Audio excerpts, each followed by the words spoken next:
Hey everyone, welcome to Skills Build Training YouTube channel.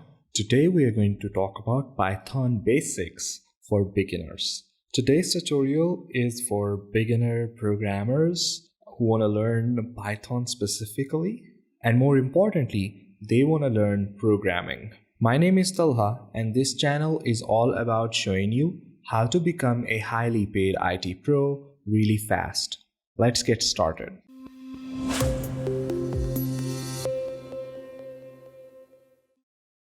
Python is an object-oriented, high-level, general-purpose language. It can be used for software development and programming. We can use Python for web development as well. Python is a very powerful language, and that is why the backend environments, data science, and system script are being written in it. Often the programmers love to use Python because of its increased productivity feature. Apart from productivity, it is very easy to use, and debugging is also very easy in Python.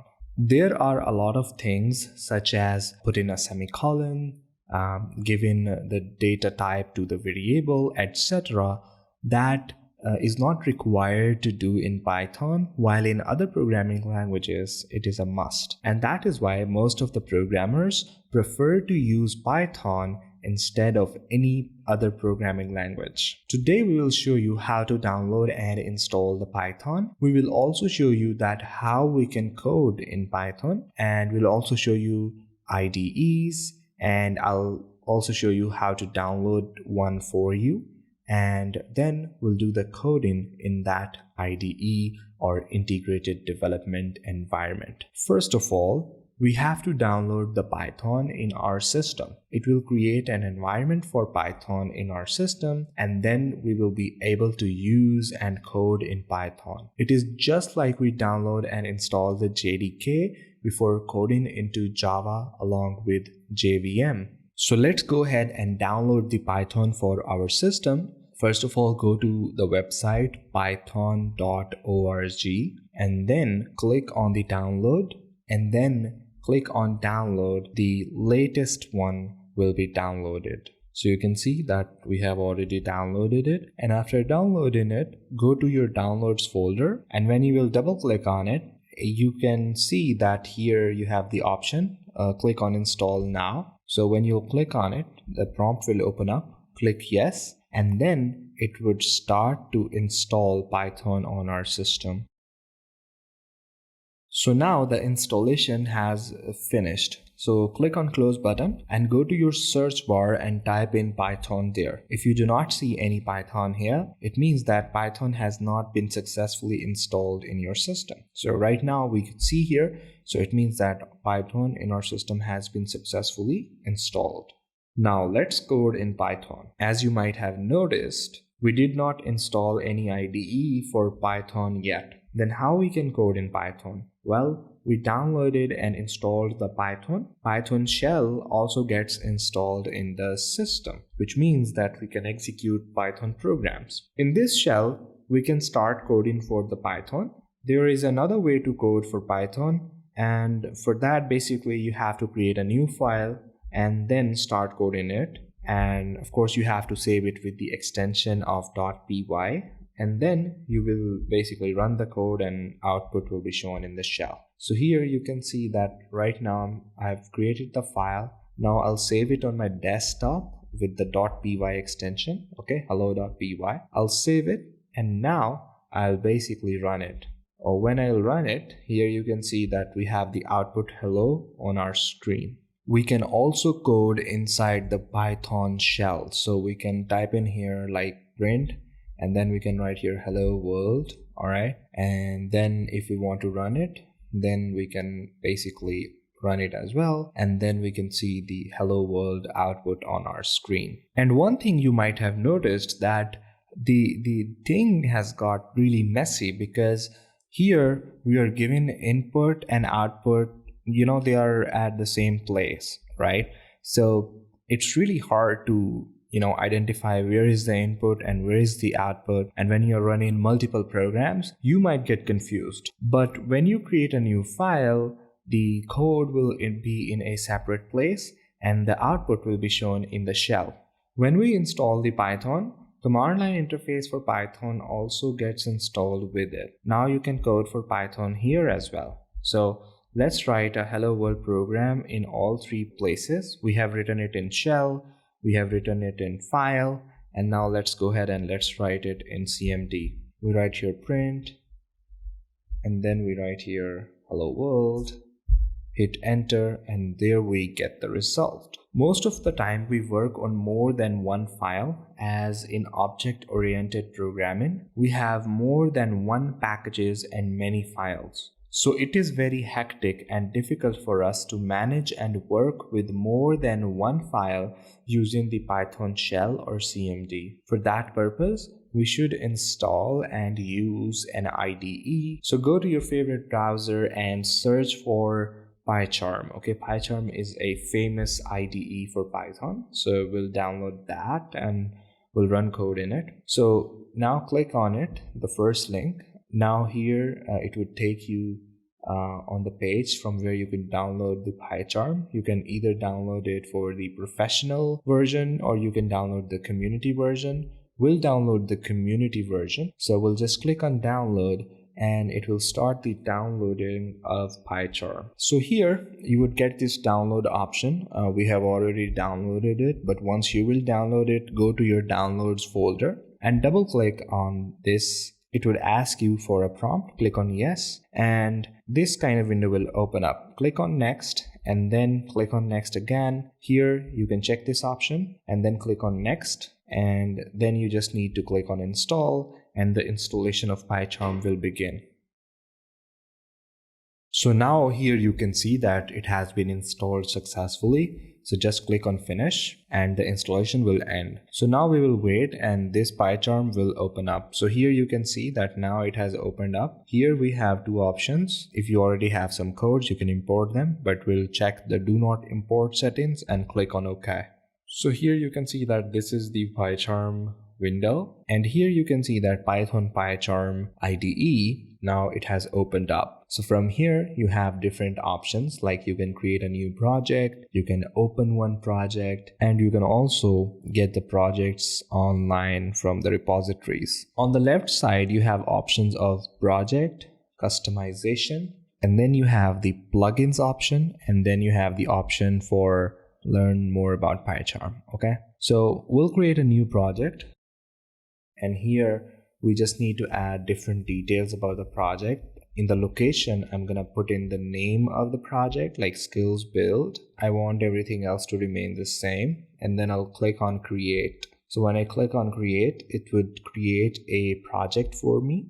Okay, so once the project is created, then I could go ahead and I could code. So here, much like Android Studio, PyCharm is gonna give you tips. So click on next tip and learn those tips. But if you're already aware, just close it. And then it would take a little while before it starts. So now it is creating a project and we'll wait. So here you can see that PyCharm has opened up. And here I have the file. So here we have the skilled build project, and now we are going to create a file inside of it. Right click on it and we'll click on new, and then we will click on Python file. Okay, so once we do that, then we are going to name our file like whatever we want to name. We're gonna write here first program, hit enter. So now you can see that we have created the first program.py file successfully, and here we can begin our Python coding. So coding is a kind of logical thing, all right? So you have to be aware of different things like syntax, which is included. So the thing is that computer, you can program it to do a specific thing, okay? So unlike humans, computers do not have ability to neglect your command. Whatever you give it the command, it would execute on it. So in programming, the specific kind of programming language that we are working with is Python. And in programming, basically you have a compiler or IDE which compiles the code, and the computer, it doesn't understand the English language like we give here, like print hello world. Computer doesn't understand what is print. Like for example, if I write here a print statement, so if I print something like print hello world here, so the thing is that this is a command, or hello skills build.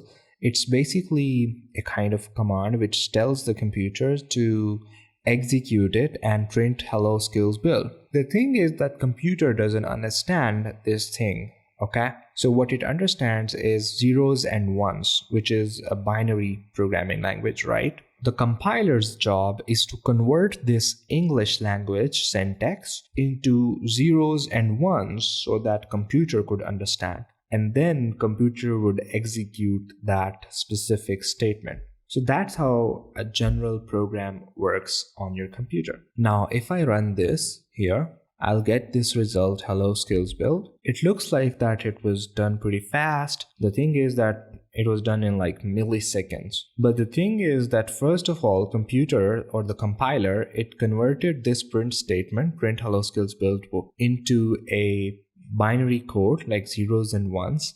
And then the computer executed it and printed out this thing here that you see on your screen, which is hello skills build. So this is how a general programming kind of structure works. So let's go ahead and let's discuss some of the syntax and some of the things, the programming concepts that you can learn, and then you can start coding in Python. So first of all, let's talk about variables. Variables exist in almost every language, and we know the concept of using the variables. In Python, we declare variables something like that. We write here the variable name and then we give it a value. So the thing is that in other programming languages, you might have to give the data type as well with the variable name, but Python automatically detects the variable type of the value and then it assigns the data type to that specific variable. So if I want to print it, like if I write here age and then I run it, you can see that the value 25 has been printed out. So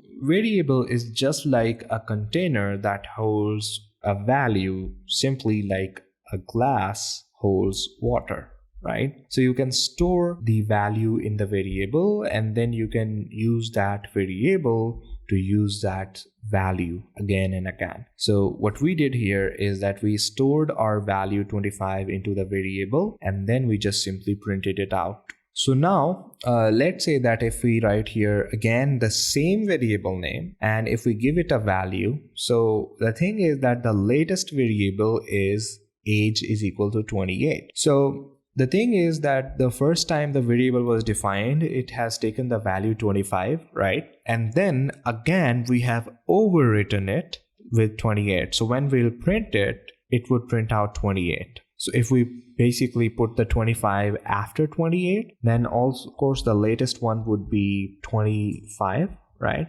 So now it would print out 25. And the one reason behind it is that in Python, the code gets executed line by line. And that is why when program reads age equals 28 or age equals 25, it will store it and then it will print it at the end. Have you noticed that what is the data type of age here? By default, Python will take it as integer. It will automatically understand the variable type by analyzing the value stored in the variable. So we do not have to worry about declaring the data types anymore. Now let's declare another variable and name it as temperature and give it the value of 37.5. Now the program will understand itself that it is a float number and this variable will be treated as float throughout the program. So here you can see that it has printed out the float value. In the case of integer, even if you write 37.5, right, in other programming languages, it basically prints 37, right? So in Python, it has automatically detected the type and then printed out the exact value. Now let's talk about the string. For strings, it is the same case, like you write here the variable name and then you put in the string value.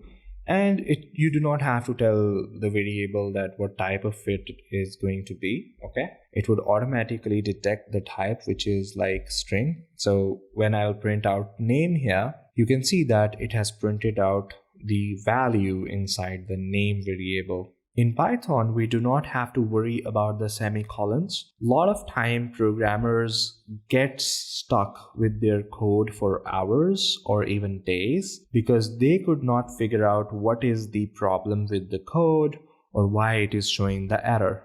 And most of the time, it turns out that a semicolon was missing from the statement. So in Python, we do not have to worry about it anymore. Let's see how we can take the input from the user. For the input purpose, we use the function input, and this is a built-in function of Python. So let's ask for the name of a person using this function. So we'll write here input, and then we write here, what is your name? So we'll put a question mark at the end of name. And now I am going to store this input function into a variable so that I could print it out. So I have stored it in the name variable, and now I'm going to print it out by writing here print, and then I write here name. So once we have done that, now of course, let's go ahead and let's greet that person, whoever comes as a response to our question. So we write here print, and then we write here hi name variable. Now let's go ahead and let's run this program. So when we'll run it, here you can see that it says what is your name. So we put in here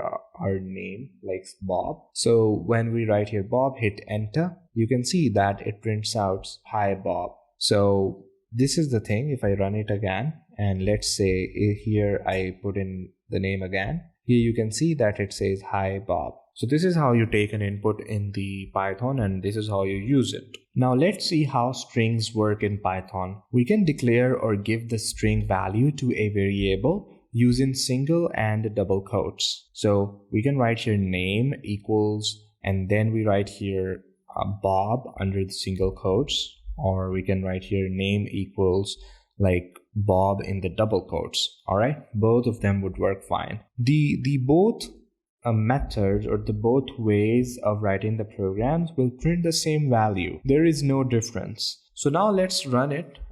Let's run our program and let's see what happens. You can see that both single quotes and double quotes, they are doing the same job. So why?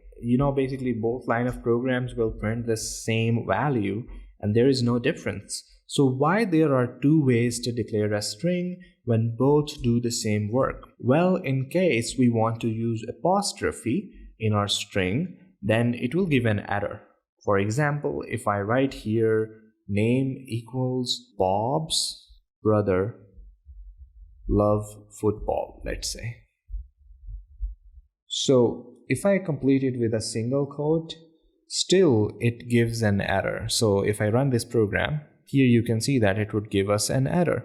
So if we put double quotes around this statement, something like this, okay, then this error will be gone and the apostrophe will be considered the part of the string. So here I would just print out the name, and if I run it, you can see that Bob's brother loves football and we have no error. Same is the case with the double quotes in string. For example, if I write here I said and then double quotes, and inside those double quotes if I write my name is Bob, now here you can see that it would give us an error because it would consider first double quote as the end of the string. To deal with this kind of situation, we will use the single quotes before and after declaring our string. Now we can use double quotes in our program. So now if I go ahead and run this thing here, you can see that it works just fine. In case we want to have strings on multiple lines, we will use the three quotes for it. And it can be single or double quote as well. So let's see how we could do it. So if we write here greetings and then let's say like name, and then we write here greetings, which is hi, and then I write here I hope you are doing well, I will update you tomorrow. Okay, so these are multiple strings on multiple lines, right? So now if we just go ahead and run it, here you can see that multiple lines of the strings have been printed out successfully. So if you want to print out strings on multiple lines, then you have to use triple quotes like this. Let's talk about another feature in Python, which is count characters. So let's say if I write here intro, and then which is of course a variable name, and then inside the variable I write here like my name is Bob Proctor or something like that. So once I have written it here, now what I'm going to do is that I'm going to print it out. So I'll write here print, and then I will write here len function or method, which stands for length. Then I will pass intro as an argument. And once I have done it, now I'm going to run it. So this function, this method will basically calculate the string characters for me. And in case you're wondering what a function is, then let me tell you that function is basically a piece of code that you can use in a program again and again. So this length was a built-in function that we just simply used by giving it a value, and it has returned a result. So length function, whenever you will give it a string, it will return the result as the number of characters available in the string. Now let's talk about arithmetic operators. We have arithmetic operators in Python just like any other programming languages. So let's go ahead and let's perform some of the arithmetic operations. I have declared two variables here, x and y. I've given 10 value to the x and 5 to y. And now if I write here x plus y, and if I print it, you can see that we get the result of 15. And similarly, if I subtract it by just like, let me just copy paste the same statement 3-4 times. And if I write here minus, if I write here like multiplication, if I write here division, and like these are the 4 popular arithmetic operations. So if I run my program here, so here you can see that we have the output, okay? So in the first line, it has added like 10 plus 5, and then it has basically subtracted it, and then it has multiplied, and then finally it has performed the division. And one thing, like if you take a look at the division arithmetic operation specifically, so if you put here a single slash, it means that it is going to give you the result in float. So if you just put here double slash, it is going to give you the result in integer now. So now we have run the code, and here you can see that previously it was giving us a result in float, but now it is giving us the result in integer. Let's talk about math functions. Like if I declare a variable here as like 10x equals 10 divided by 3, and if I print here, like if I use round method here, round method basically rounds the answer. So the answer of 10 divided by 3 is probably going to be like 3 point something, right? But now if we run it, it would just give us a value as 3. So it has rounded it off the result. To see all the math functions available in Python, we will include the library of math to see all the functions. So just write here math. Let's say that we want to use the ceiling function. So for that, we'll just write here print, and then inside the print, we'll write here math.ceil, and then I would basically give the value, which is essentially our variable name, and then I'll run it. So here you can see that we have got the result as 4, right? So 4 is basically a kind of the output, which has been rounded off in the ceiling manner. So if you're familiar with the ceiling and floor concept in maths, it's like if you have the value 3.3 and you have performed a floor function, then 3 would be printed out. And if you have a ceiling function, and if you have value like 3.6 or let's say 3.3, then it's going to give a return of 4. So that is the main difference of ceiling and floor values. Now let's talk about the comparison operator. Comparison operators are used to compare two values or conditions. So now let's go ahead and let's declare a variable like age equals maybe 25.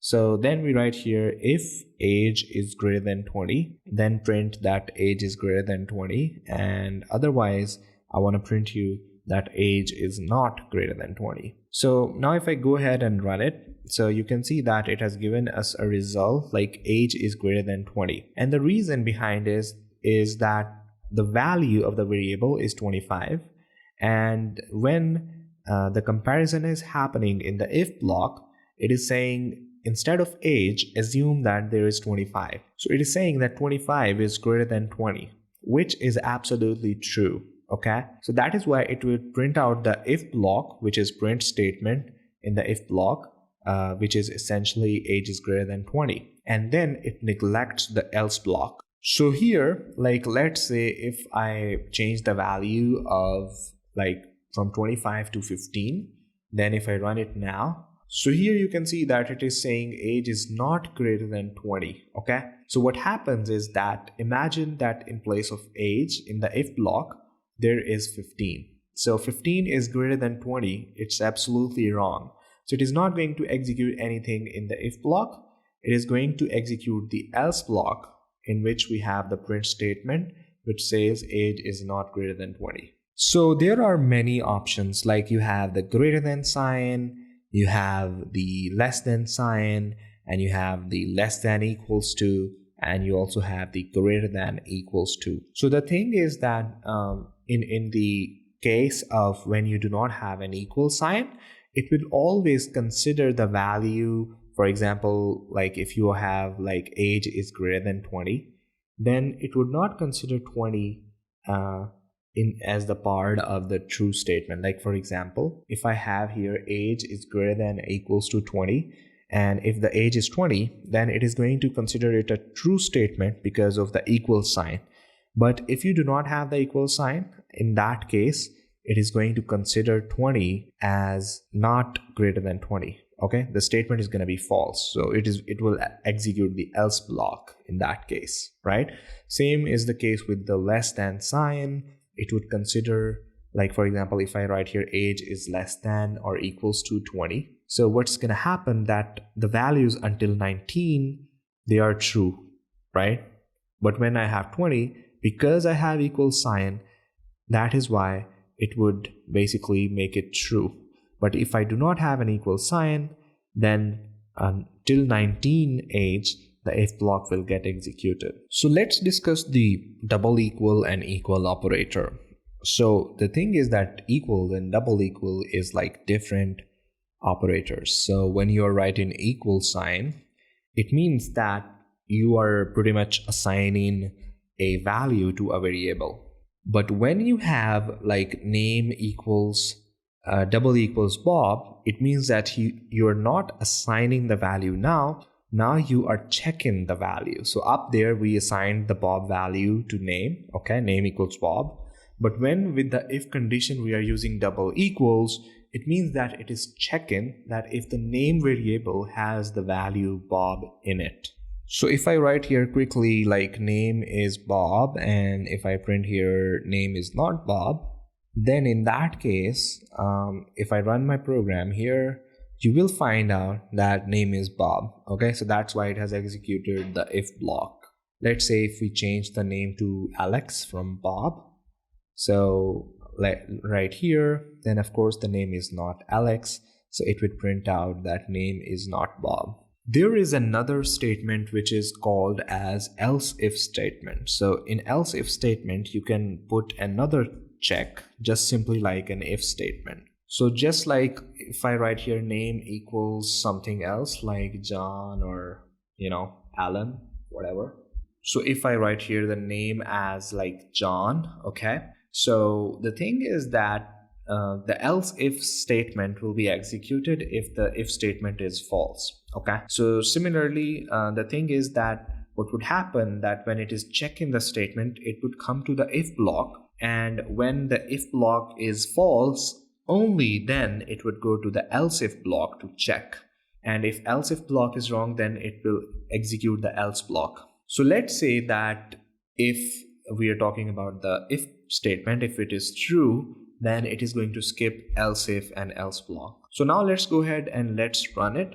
So here you can see that it says name is Bob because the name is Bob there. So if I write there John, like on the top of it, like in place of Bob, if I write here John. So now if I run this, so here you can see that now it executed like name is John. And the reason is that in the first statement in the if block, instead of name, assume John. So John double equals Alex. Of course, it is not true, right? And then it comes to the else if block and now assume that there is John in place of name and then double equals John. So of course, this is equal, this is true. And that's why the block has printed out the name is John. So let's talk about logical operators in Python. Here, we're going to use a scenario where we have a nursing school and only females which are less than 20 years old are allowed to have the admission. So now we have two conditions to follow. First is age, which should be less than 20. And then we have the gender, which should be the female.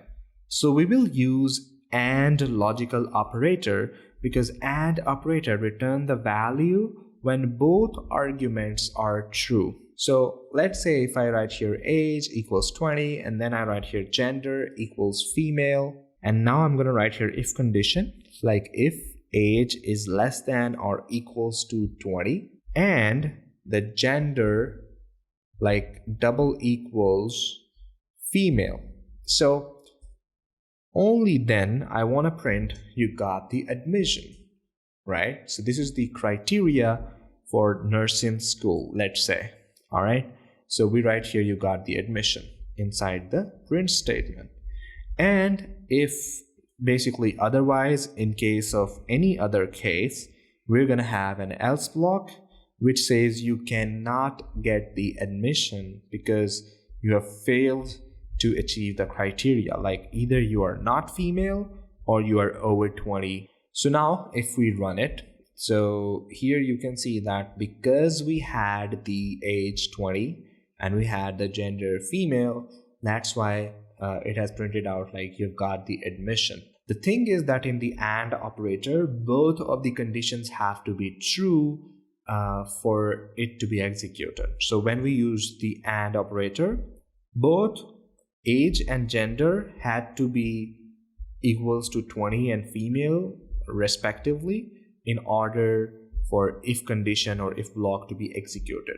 So let's say if the gender would have been something else or if the age would have been something else, like if we change it to 25, in that case of course the age condition would be false and the gender condition would be true, and it will not execute the if block because one of them is false and one of them is true. So here you can see that on the output we have it like you cannot get the admission. So there is another operator which is known as OR operator. Okay, the OR operator, it will not give us the error because OR operator returns the value when one condition is true.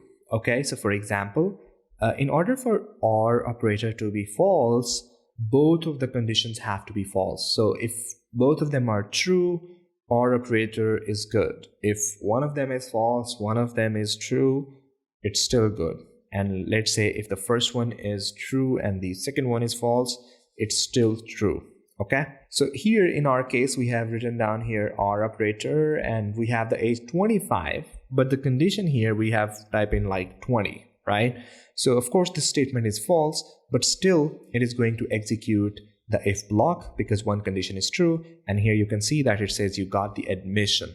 Okay, so if we basically reverse it, if we change the gender and now we have the age which is false, so now both of them are going to be false, and that's why when I run it here it says you cannot get the admission because both of the conditions were false. Let's talk about loops. As any programming language, we have while and for loop in Python. Let's see how while loop works in Python. So if we have x equals 1 and like this is a value, and then we have a while operator or the condition, and then we have x equals or less than 5. okay, less than equals to 5, and then we write here the print statement which prints out x, and then we have to find out a way to increment the x, okay. So you write here x equals x plus 1, okay. And once you have done that, now you're going to write your print statement which says completed, like this, okay. So I write here print, and then I write here completed.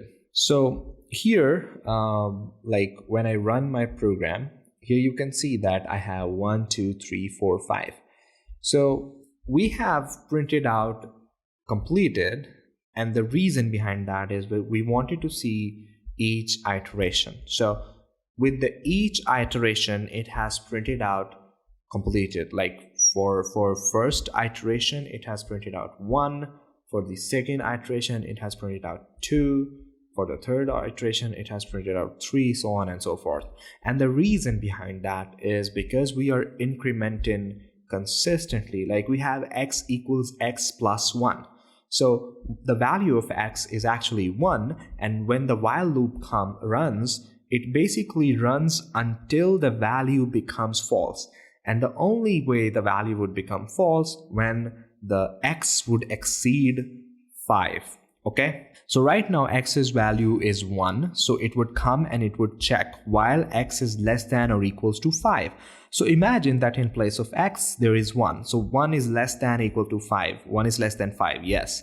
So it would go ahead and it would execute the while loop. It would print out 1, and then down there it would go like x will become 2, like x plus 1, 1 plus 1 equals 2, and then it is going to print out completed. So 1 and then completed, and then it goes back to the while x condition.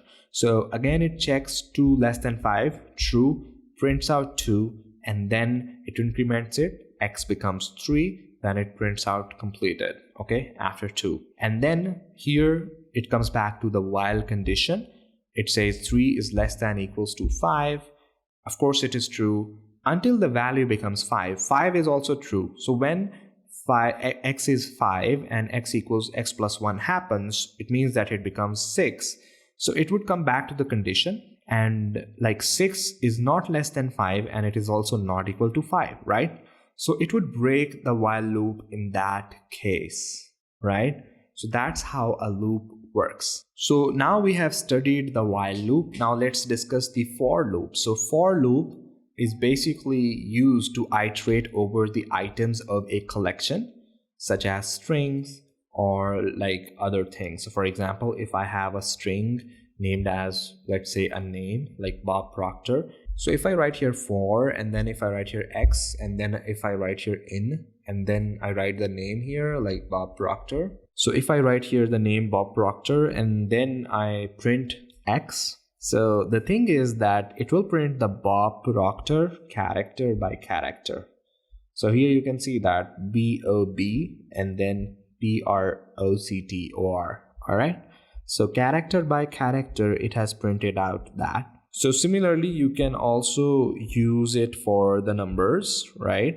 So if we write here like for x in 1, 2, 3, 4, 5 till 10, and if I run this, here you can see that it has printed out the values from 1 till 10. So we can do the same thing for the list of strings. So previously we have done it with the numbers. We can do it for the names, let's say the list of names. So we have Bob, we have Proctor, we have Sarah, and we have John, okay? So now if I run it, so here you can see that it would print out all the names in the list, which is Bob, Proctor, Sarah, and John. You can also choose a range, okay? So if I write here for x, and then if I write here in, and then if I write here range, and then in the parentheses, if I write 100, so what's gonna happen is that it is going to print out all the values in the range of 100. So you can see that it has printed out from 1 till 99.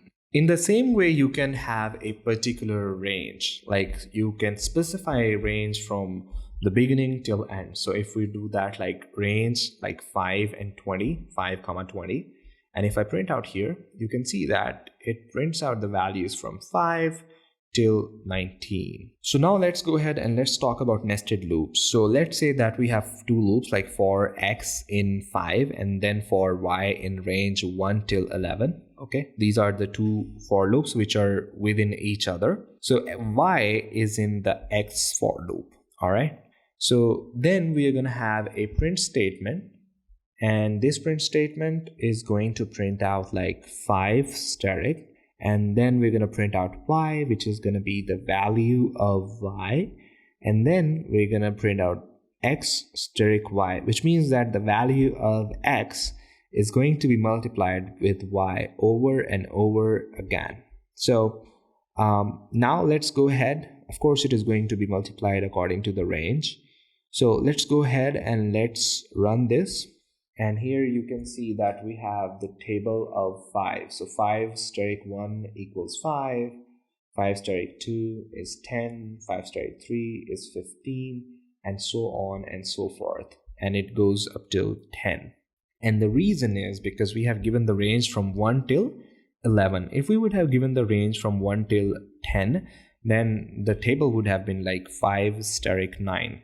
Okay, and the reason behind it, let me explain to you line by line. So first of all, we have for loop with x. Okay, so x's value is 5 on top of the line. Okay, so and then we have the for loop which is y, okay, which has a range till like 11.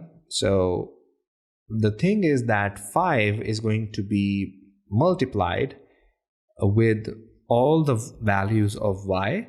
Okay, so here you can see that we have printed out 5 steric. So it gets like 5 steric y in place of y. In the first iteration, 1 comes. In the second iteration, y is 2, so it prints out 2. And in the third iteration, y is 3, so it prints out 3. And then in each iteration, it multiplies x, which is essentially 5, with the value of y, which basically gets incremented with each iteration, like 1, 2, 3, 4, 5. So now let's talk about the lists in Python. It is the most important topic in Python probably. So in the case of lists, you can have lists of multiple strings. So let's say we have a list of names. So we write here John, and then we write here Bob, Sarah, Proctor, names like this. So we have written here Sarah, John, then we write here Bob, and then we write here Proctor. Okay, so once we have done that, now I am going to write here print statement, and then inside of that I'm going to write here name, which means that it is going to print out this list. When I basically run it, here you can see that it prints out Sarah, John, Bob, and Proctor, right? But it prints out in the format of list, right? So if you want to print a particular index, then of course you have to use something like name, and then you're gonna type in the index. So now if I run the code, here you can see that the Bob has been printed out, which is on the third index. So in the matter of indexing in the list, the index starts from 0. So on 0 we have Sarah, on 1 we have John, on 2 we have Bob, and on 3 we have Proctor. So because we have used 2, and that is the reason we have got Bob value as a return. And if we pass the negative index, it will start printing from the right side. So if we write here -1, okay, so what's gonna happen is that it is going to print out Proctor. Okay, if we write here -2, it is going to print out Bob. So that's how the negative range works. We can also print out the range in the list as well. So here you can see that I have written 1:3, which means that it is going to take the first index as the starting point, like it's going to print out John, and from the third index, which is actually 2, it is going to print out John, right? But the thing is that with 3, it is not going to print out that index of Proctor, because it always prints out one index less. So if I have here 4, then it is going to include Proctor because Proctor is one less, right? And if I only write here print name 1 and then only colon, then it will print the rest of the list from the first index, okay? So you can see it prints out John, Bob, Proctor, and it doesn't print out Sarah because it is before the 1 index, all right? So now let's go ahead and let's create a numbers list. So same as we have done with the name list, we are going to create a list of numbers. So in this list, I would write like 1, 2, 3, 4, 5, all right? And now let's say if I want to append 6 in it, so the append function, what it does that it adds the value to the list, okay? So you write here append and then I write here 6. So if I print the list here, okay, and now if I run this code, here you can see that now we have in the list 1, 2, 3, 4, 5, and 6 have been added because of the append method or function. So if you want to add one number at a particular place, then you have to give the index first and then you give the value. So we'll write here numbers dot insert, and then you're going to write here the index name or index number, and we have given here 2, and then we write here comma, and then we give it a value. So now when we will hit the run button, what would happen that it would add 6, and here you can see that it has added 6 on the second index, which is essentially the third position. If you want to remove a number from the list, just type in number.remove and then you give a value to this remove function like 5.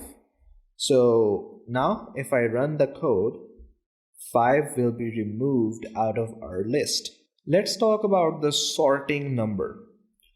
Numbers.sort method, if we use it, what it does that it would sort the list, okay? So if we have a list which has like, random numbers like above and before, like this. So if I run it now, here you can see that it has now sorted everything present in the list. So if you want to reverse your list, for that we have the reverse method or function. So we'll just use it like reverse, and then you can see that all the list has been reversed. Now let's find out a maximum number in the list. So if you want to find out a maximum number in the list, for that first of all you have to have a list. So write here numbers equals and then type in our list like 3, 5, 1, 44, 5, 7, 89 and 3. Let's say we have this list and we want to find the maximum number. So I will define a variable here as max, and then I write here equal numbers, and then I give it the 0th index, the very first index of the list. So now I'm going to have a for loop. So I'll write here for n or for number in numbers. So numbers is the list and number is just a variable, okay? So then I write here if number is greater than max, and then I'm going to write here max equals number. And then finally I'm going to print max. So this print is not part of the for loop. So let me explain to you what would happen. First of all, we have created a list with different random numbers, and then we have assigned the first value of the list to max, okay? And then we have written here for number in numbers. It's similar to for I in numbers. So number is the variable, right? So what's going to happen that first of all, the for loop is going to have a number, which is essentially going to be first value. And in max, we have the first value, which is 3. So it says 3 is greater than 3. Of course, it is false, right? So it is not going to assign max equals number, okay? So then we have 5. So 5 is greater than max, like 3. Of course, it is true. Then max equals number gets executed, and now the max variable has 5 in it. And then it compares max with number again. When it compares it with 44, of course with 1 it is not going to change. When it compares itself with 44, then the max becomes 44. Okay, and this process goes on until we have 89. So of course 89 is greater than 44. Okay, so imagine in the place of number in the if condition we have 44, and in place of in place of number we have 89, and in place of max we have 44, right? So now this condition is true because 89 is greater than 44, right? So now the value 89 would be stored in max, right? And then finally with 3 the condition would become false and the loop will end as well. So now we have 89 in max variable, and finally it would be printed out. So let's go ahead and let's run our program. Here you can see that we have got the value 89, which is the maximum value inside the list. So now let's discuss the last topic of today for beginners. 2D list is like rows and columns, like it has different sets of the list. Okay, previously we just had one list. Now you can have multiple lists in one list, okay, which is essentially a 2D list. So we write here D list, which represents 2D list, and then I write here equals, and then I have different set of lists within this D list variable. So let's say I have like 1, 2, 3, we have 4, 5, 6, and then we have 7, 8, 9. So these are 3 different lists that we have inside the to-do list. So now if I want to print it out, I will just simply write here print, and then I would write here D list, and then let's say if I write here 1 and 1. So here, what's going to happen is that it is going to print out the value 5. And the reason behind that is that here we had the concept of rows and columns. So this is like row, all right? These are 3 rows, and these are like columns, all right? So what we want is that we want the value from the one index of the row or the second index, so 0 and 1. Okay, so now this row has been selected, so we want the value from this index. So if we talk about the columns, so 0, 1, so this 5 value is on the intersection, and that's why it has been printed out here. So if we do it something like 1 and 0, now what would happen, that it would go here like on the one index or on the second index, this is the row, and from here on the 0th index of the column, this is like 4. So now 4 would be printed out. So let's go ahead and let's run our program. Here you can see that the 4 has been printed out. Let's do it one more time. Okay, so now I have here 2 and I have here 1. So now the row is 2, okay, or the third row. So 0, 1, 2. This row has been selected. Now this is 1. So we are going to get the value from the second column. So 0 and then 1. Okay, so this 8 is going to be printed out now. So if I run the program, here you can see that we have got the value 8. So in the similar way, you can change the value of something at a particular index. So let's say if you write here D list, and then you write here 1, and then you write here 1. So of course the value is going to be 5. So let's say if I want to change it and I want to write here 20. So now if I print out the same index, like print, and then I write here D list, and then I write here 1 and 1. So if I run this program, here you can see that now we have got the value 20. So it has replaced that specific value at that specific index. So I hope you've got the point. That's it from this Python tutorial for beginners. Hope you have learned something new. Hope you've enjoyed it. Thank you so much for watching, and do not forget to subscribe to our channel to help you advance your IT career.